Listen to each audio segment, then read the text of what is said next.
하늘공원 메타세콰이어 길, 난지 메타세콰이어 길이라고도 하는데 나와 있습니다. 오늘은 책 연포세 작가라고 얼마 전에 샤이닝이라는 책을 읽었습니다. 독특한 단편이었는데 100페이지 정도 되는. 그래서 그 작가의 작품인 삼부작이라는 책을 읽게 되었습니다. 네. 삼부작이라는 게 아마 세 개의 작품, 세 개의 파트로 나누어져 있는 건데, 네, 같은 이야기입니다. 세 개로 나눠져 있는데, 네, 독특한 작품이었고, 연포세 작가의 어떤 시적인 운율적인 마침표를 쓰지 않는 어떤 문장이라든지 문장의 반복이라든지 이런 형태적인 부분들은 그대로 살아있고요. 근데 이제 사건 자체가 약간 사건이라고 하기도 그렇지만 어쨌든 긴박하고 애절하고 절실한 그 느낌 자체가 확 와닿는 그런 소설입니다. 3부작의 제목을 얘기해 드릴 텐데, 여기에는 크게 이제 주인공 두 사람이 나옵니다.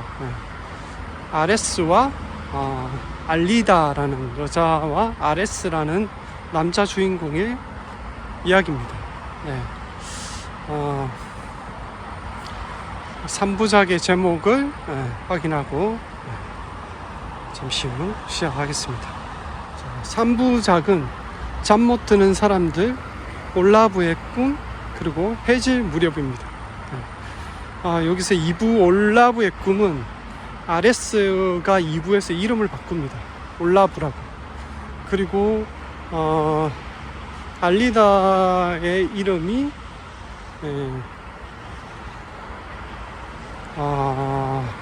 오스타로 바뀝니다.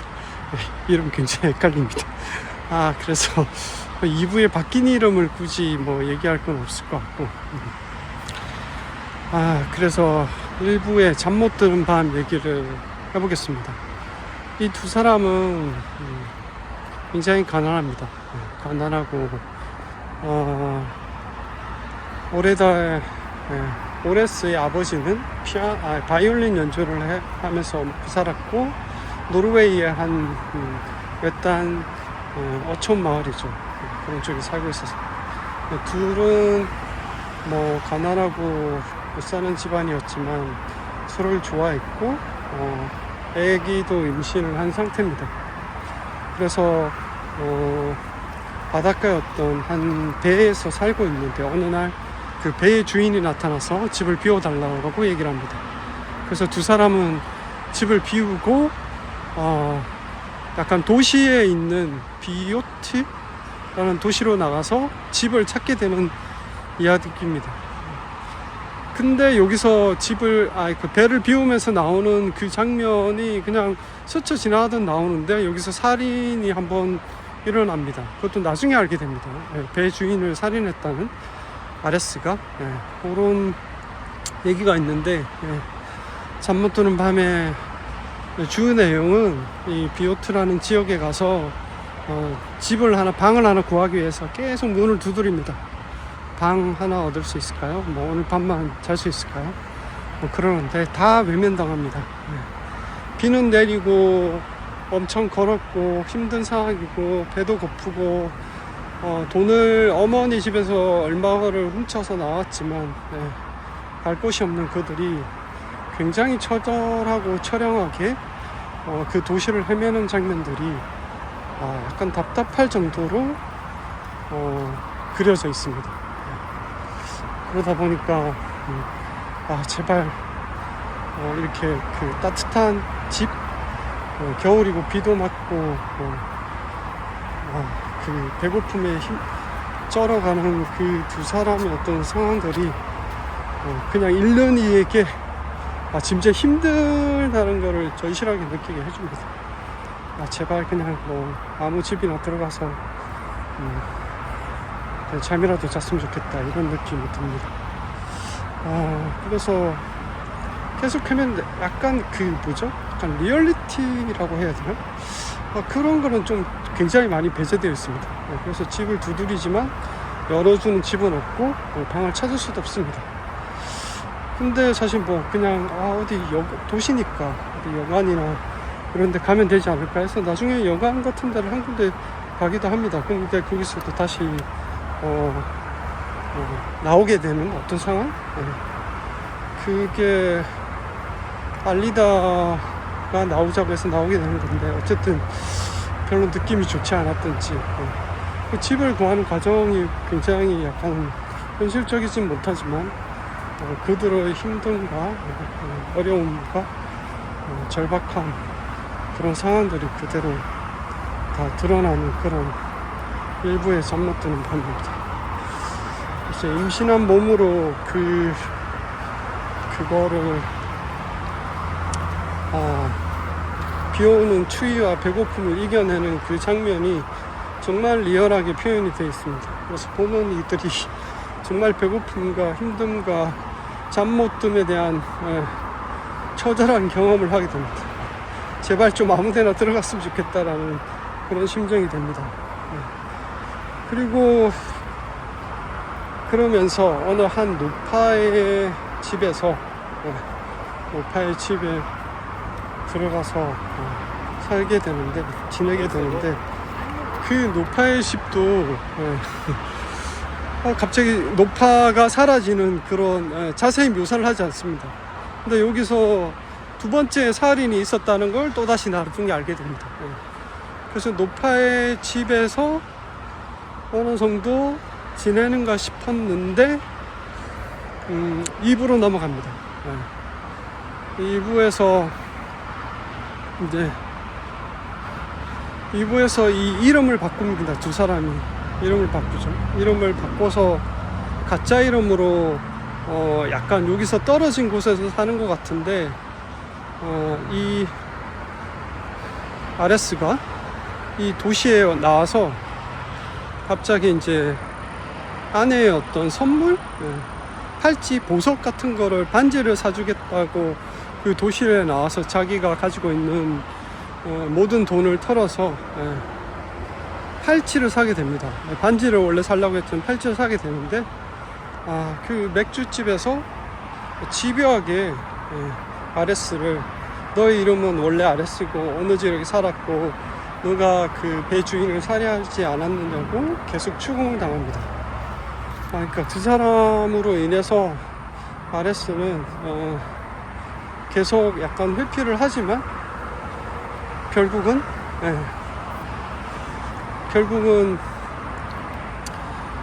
어찌어찌 또 하룻밤을 지내기 위해서 어느 집으로 들어갔는데, 그 집의 노파와 그 할아버지가 사는 데였고, 그리고 그 딸은 약간 삐끼 같은 역할이 했는데, 그 딸로 인해서 또 자기가 산 팔찌를 빼앗기게 됩니다.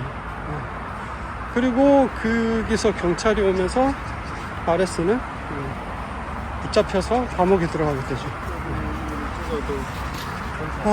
그리고 이제 그 상황이 2부가 됩니다. 그리고 3부의 해질 무렵은 이제 처형을 당한 상황입니다. 아레스가 처형을 당하고, 아레스는 죽었고, 그리고 알리다가 이제 아이가 생겼죠. 남자아이가 생겼는데, 그 남자아이를 데리고 그 도시를, 아레스를 찾는다면서 떠도는 상황 속에서 예전에 마을 사람을 한 명 만나게 됩니다. 한 명 만나게 돼서 그 사람을 통해서 아레스가 교수형을 당했고, 이제 벌어진 거녀를 위해서 자신의 집에서 돌아가신 어머니 대신 일을 해달라고 자기 집에서 일을 하자고 이렇게 얘기를 하게 됩니다. 근데 3부의 시점은 이 두 사람이 새롭게 결혼을 해서 애를 2명을 낳았고, 딸 2명인데 그 큰딸의 시점에서 이제 얘기를 하게 됩니다. 그래서 이제 아들은 장성했고, 이제 어머니도 돌아가셨고 그런 시점이었는데 이제 그 스토리가 나오죠. 그래서 두 사람이 어찌어찌 만나서 이제 갑자기 알리다는 아레스의 환영 같은 걸 보게 되고 아레스가 알리다가 주었던 그 팔찌가 자기가 샀던 거고 자기가 잃어버렸던 거고 너가 가지는 게 맞다고 얘기하면서 약간의 그런 환영을 보게 됩니다. 그리고 이 남자와 같이 가라고 이렇게 지시를 받게 되죠. 그래서 남자를 따라서 배를 타고 가게 됩니다. 그리고 뭐 배고픔에 굶주린 알리다가 식사를 하는 그런 장면도 나옵니다. 돈은 없고 그렇게 해서 이제 자녀들을 낳았고, 근데 그 자녀들이 이제 장성해서 죽을 때가 다 돼 가는데 다시 그 어머니인 알리다의 환영을 보는 그런 장면들이 막 나오면서 끝나는 그런 소설입니다. 생각보다 굉장히 스피디하게 읽어 내려갈 수 있습니다. 문장이나 이런 것들이 굉장히 시적이고 아까 마침표가 없고 그리고 굉장히 반복됩니다. 반복되는 단어들이 되게 많습니다. 그래서 딱히 뭐 이렇게 마킹을 할 만한 대단한 문장이나 이런 게 있는 건 아닙니다. 하지만 그 전체적인 이 작가의 어떤 흐름, 굉장히 기이하면서도 약간 난해하면서도 모호하지만 이 분위기를 끌고 가는 힘이 굉장히 있습니다.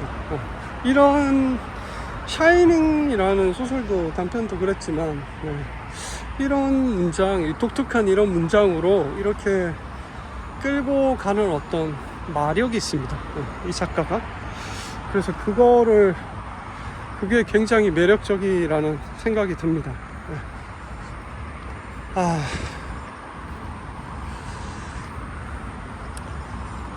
그래서 3부작, 이게 2023년도 노벨상을 수상한, 노벨 문학상을 수상한 작품이라고 합니다. 전혀 몰랐는데, 그래서 욘포세라는 작가가 굉장히 노르웨이에서 거의 국민 작가로 이렇게 부상하고 있는 그런 작가라고 합니다. 그리고 희곡이나 이런 쪽을 굉장히 많이 썼고, 그래서 뭐 러시아의 대문호,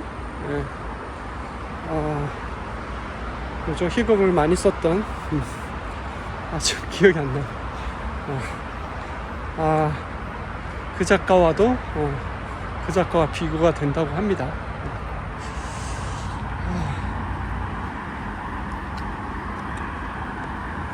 일단은 줄거리는 대충 여기까지였습니다. 그래서 이 욘포세의 3부작이라는 책, 일단 잘 읽힌다는 게 굉장히 장점이고, 현실감이나 이런 게 조금 떨어지긴 하지만 왜 저런 행동을 할까, 왜 이렇게 답답할까, 이런 그런 생각도 좀 듭니다. 하지만 약간 이거는 약간 어찌 보면 굉장히 약간 비현실적인 판타지 같기도 하고, 하지만 그 현실 세계에서 그 고통과 고통과 가난과 이 핍박 속에서, 죄 지은 속에서 한 인간이 살아갈 수밖에 없는 어떤 그런 절박함, 이런 것들을 굉장히 표현하고 있는 것 같습니다. 이걸 종교적으로, 기독교적으로 해석하시는 분들이 있다고 하는데, 저는 뭐 기독교적인 그 내용을 잘 모르겠는데 어떤 그런 느낌이 듭니다. 그래서 막 그런 환영도 나오고 죽음과 삶에 대한 어떤 경계가 굉장히 불분명한 그런, 샤이닝도 그랬지만 그런 식의 글을 많이 쓰는 작가라고 하니까 그 종교적인 그런 개념들이 좀 들어갔다고 할 수도 있습니다. 하지만 일부에서 어쨌든 그 현실적으로 이 두 사람이 겪는 그 힘듦과 배고픔, 이런 것들에 대한 어떤 그 그 고통이 글로서 그대로 전해집니다. 읽는 사람들한테 그대로 전해지고, 이 사람이 살인을 했다는 건 사실 정확하게 묘사를 하고 있지 않기 때문에 사실 처음엔 모릅니다. 하지만 나중에 이제 그걸 알게 되지만, 그 죄에 대한 어떤 얘기보다는 이 사람이 이런 힘듦과 어려움 속에서 뭔가 살아가는 그런, 그것도 굉장히 단순하게 살아가는 그런 모습, 뭔가 영리한 것도 없고 그냥 배고픔에 대해서, 그리고 그냥 잠시 누울 그 편안한 잠자리를 위해서 인간이 이렇게까지 진짜 힘겨워하면서 살아가야 하는가라는 어떤 것을 보여주는 듯한 그런 절박감이 있습니다. 그리고 이분은 사실 그 보석 반지라는 게 그렇게 뭐 상징성이 있는 건 아니지만, 그 자기가 사랑하는 아내를 위해서 뭔가 해줘야 되겠다는 그 일념 그 하나와, 그리고 계속 그 자신의 살인을 의심하고 집요하게 캐묻는 그 노인, 그리고 자신의 주변에 성적으로 유혹하는 거리의 여인, 그리고 그 할머니가 어떤 대가를 바라고 뭔가 친절을 베푸는 그런 것들이 인간의 어떤 유혹에 빠진 인간이 이런 도시에서 살아가는 어떤 단면들을 좀 보여주는 것 같기도 합니다. 정말 가난하고 돈이 없는 왜 이렇게 가난할까도 싶긴 합니다. 일을 하거나 뭐 그런 모습들이 보여지는 건 아니고, 단지 진짜 살기 위해서 집을 찾고 그냥 빈집이 있으면 들어가서 살고, 하지만 어쨌든 아버지가 물려준 바이올린 연주는 또 할 수 있으니까 어느 정도 뭐 돈을 벌 수도 있겠지만, 나중에 그 바이올린을 판 돈으로 팔찌를 사는 그런 상황도 있습니다.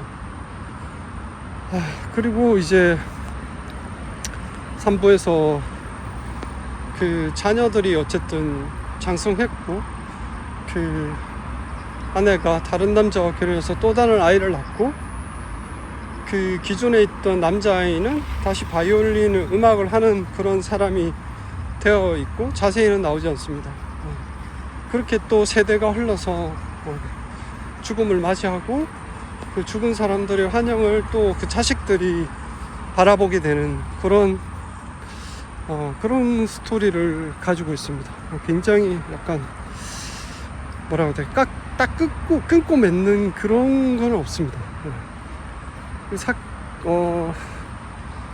굉장히 어찌 보면 그냥 떠도는 약간 성인 같은 그런 느낌도 좀 있고, 고통과 핍박 속에서 살아야 돼요. 그래서 종교적인 어떤 냄새가 굉장히 있다라고 얘기하는 그런 것도 있는 것 같습니다.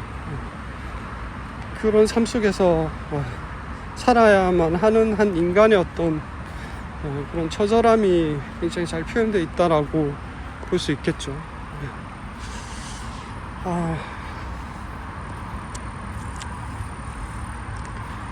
그래서 샤이닝도 약간 죽음에 대한 어떤 얘기가 굉장히 색다르게 녹아있는 거라면, 3부작도